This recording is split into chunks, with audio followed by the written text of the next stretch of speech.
crime bill of 1994. Biden hit the first round, the first debate, and the second debate with this.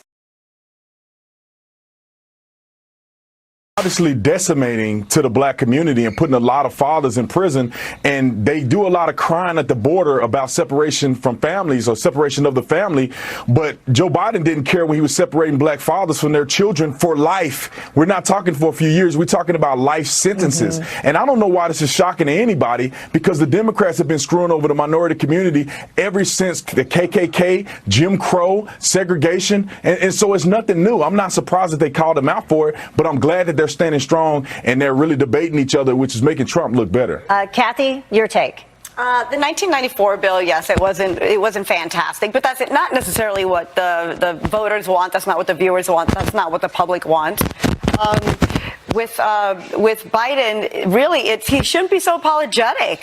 People like the Obama administration, and he represents the Obama administration. So, the 1994 crime bill also introduced basketball programs for youth. It took away assault weapons off the streets. So there are some positives, but Biden keeps apologizing. He needs to stop doing that.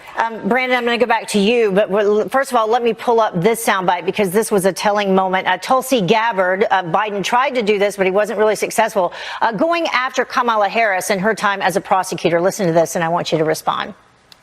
Senator Harris says she's proud of her record as a prosecutor, and I'm deeply concerned about this record. There are too many examples to cite, but she put over 1,500 people in jail for marijuana violations and then laughed about it when she was asked if she ever smoked marijuana. Yeah, she kind of got off easy in the first debate, but Tulsi Gabbard not letting her go this time. What did you think about her response in that exchange? Well, Kamala might as well wave bye-bye to her presidential hopes because it's over for her. I don't think she has any love in the black community, and especially with her record of putting people in prison. I mean, she flip-flops on a lot of issues, and the reason why is because she goes where it's politically expedient. So now everybody's talking about being soft on crime, so she's going to go down the path of being soft on crime. Before, it was reasonable and it was popular to be tough on crime, to put people into prison for certain things that she believed was legitimate.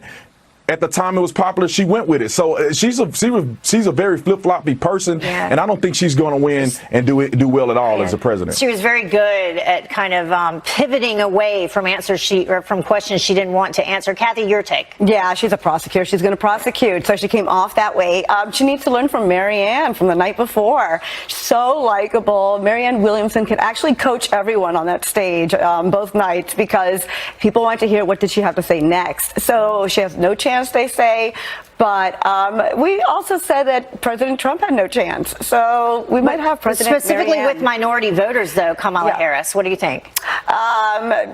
She doesn't come off as likable. Minority voters don't really know her record, don't really know her. So no, she comes off as not the opposite of Trump, which is what everyone wants right now. ABT, anybody but Trump. So a lot of folks will be concentrating on her record, no doubt, moving forward. Thank you both for joining us. Appreciate it. Thank you.